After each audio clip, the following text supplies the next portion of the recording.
review for Test 3, Part 2. You're asked to use the leading coefficient test to determine the end behavior of the following functions. You are not allowed to use a graphing calculator on these problems, which means you need to memorize this chart. What this chart refers to is the relationship between the degree, it's either even or odd, and the coefficient. The lead coefficient is either positive or negative. So you look here, this is an even degree, so you're looking right here. It has a negative lead coefficient, which is right here. So this tells you that this is going to fall. And what that means in that order is on the left it falls, on the right it falls. That's the order in which this chart was written. To do the next one here, you're looking at an odd degree, which means we're looking here now, with a positive coefficient, which is right here. So this will fall, rise. And the third one, we have an odd degree, which is this, but we have a negative lead coefficient, which is here, so this one is going to rise, fall. So you've got to memorize that chart. If you don't memorize that chart, you're going to get these wrong. Another set where you're not allowed to use your graphing calculator. Now these are similar to, or this one is similar to 7, 8, and 9 that we did in the other video. The difference is you're asked to do a couple more things here. So number 1 says find the zeros and state whether multiplicity is even or odd. So find the zeros means we're setting this equal to 0, and we're just setting each of these equal to 0 and solving. So if you set that equal to 0, you get 0 for a solution, or for a 0. Set the middle one equal to 0, you get 1. Set this one equal to 0, you get -2. So those are the zeros. Now as far as the multiplicity goes, this is x cubed, that is an odd number, so that's an odd multiplicity. This is x minus 1 to the first, which is also odd. And the third one is x plus 2 quantity squared, so that is even. Now the end behavior goes back to the chart we just looked at, but there's a little bit more work here. You do not have to do the full-blown FOIL in all this here. What you can look at is that, of course, it's x cubed to start with. This is x blah blah blah to the first, so when you multiply that out, it would just stay x. If you FOILed out x plus 2 squared, you'll get x squared, What's important is the x squared. So what you're looking at is x cubed times x to the first times x squared. Using your exponent laws, that's x to the 6th, which is an even power. Go back to this, the first coefficient, all of this is just 1 times 1 times 1. So this is like 1x to the 6th. So it's an even power with a positive coefficient. And if you look back at this chart right here, even degree, positive coefficient will rise, rise. So this is another problem where you need to have that chart memorized. The last says find the y-intercept. Remember, y-intercept is the number. Remember, y-intercept is where the graph crosses the y-axis. Every single point along the y-axis is 0, something. So all we have to do is plug 0 in up here. So 0 cubed times 0 minus 1 times 0 plus 2 squared. Really doesn't matter what happens here because 0 times anything is 0. So the y-intercept of this graph is 0. Now we're back to problems where you could use your graphing calculator if you need to. You shouldn't need to. This is pretty easy. Divide using synthetic division. Remember on your setup, if that is x minus 2, what goes outside in this box is a positive 2. We're going to write these coefficients in descending order, checking to see if we happen to need a placeholder, which we do not. Bring the 3 all the way down and just multiply. 2 times 3 is 6. Add and get 13. 2 times 13 is 26. Add and get 20. 2 times 20 is 40. Add and get 32. And remember what that stands for. That is 3x squared plus 13x plus 20 plus 32 over what you divided by. So this right here is your answer written as a polynomial.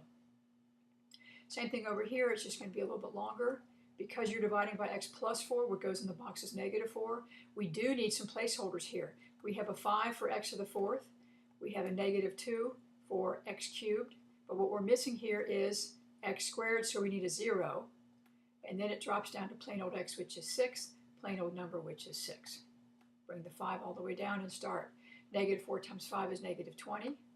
Add and get -22. -4 times -22 is positive 88. Add and get 88. Negative 4 times 88 is negative 352. Add and get negative 346. And negative 4 times negative 346 is 1384.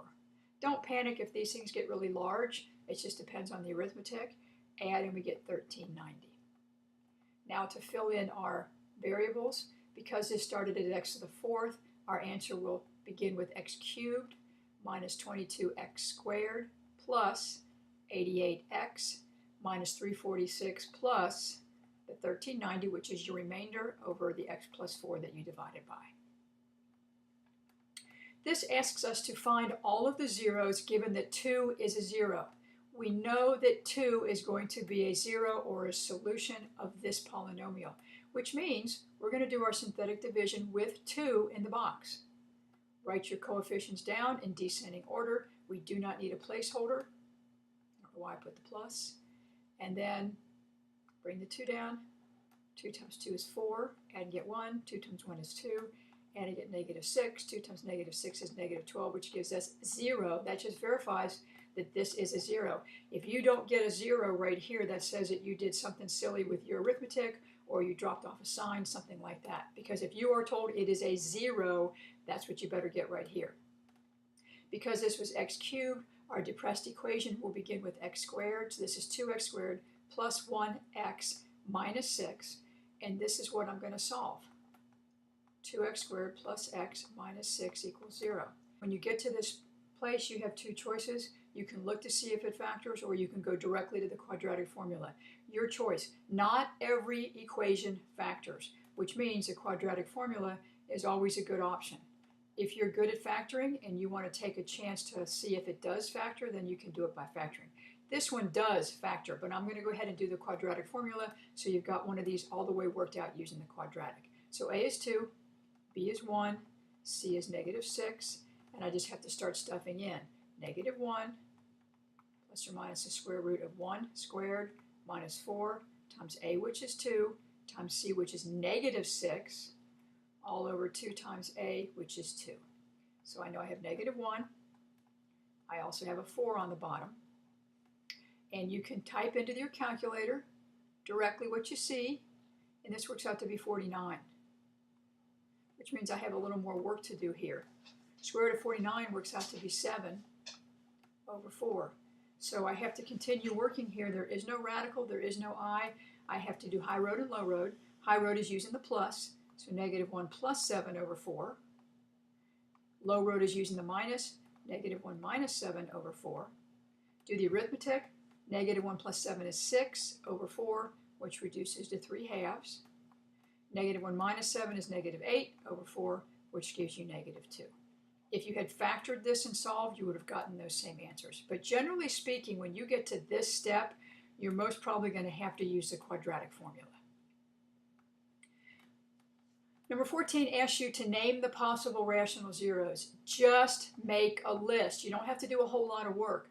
This is where you are doing plus or minus the factors of the back over the factors of the front. So the factors of the back number are 1, 2, 5, and 10.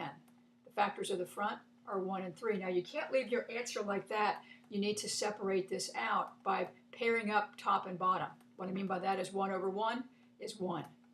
1 over 3 is a third. 2 over 1 is 2. 2 over 3 is 2/3. 5 over 1 is 5.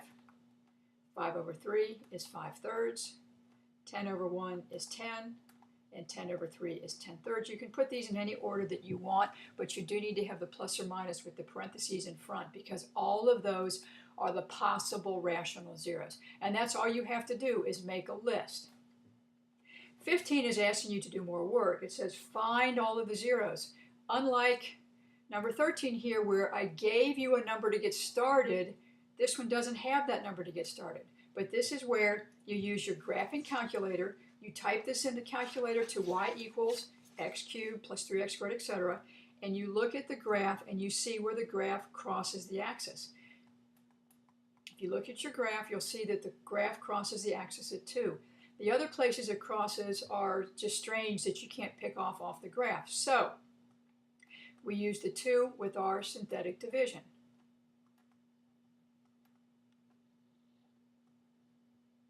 2 times 1 is 2, 2 times 5 is 10, 2 times 3 is 6, and there's our 0 that verifies what the calculator told us. Now, a totally different way to get this first solution that takes more time is to make a list of the possible factors like we did up here, and then synthetically divide until you find the one that works. That's why I teach use the calculator to get the initial one, and then you go from there. So now that is my depressed equation. That stands for x squared plus 5x plus 3 equals 0.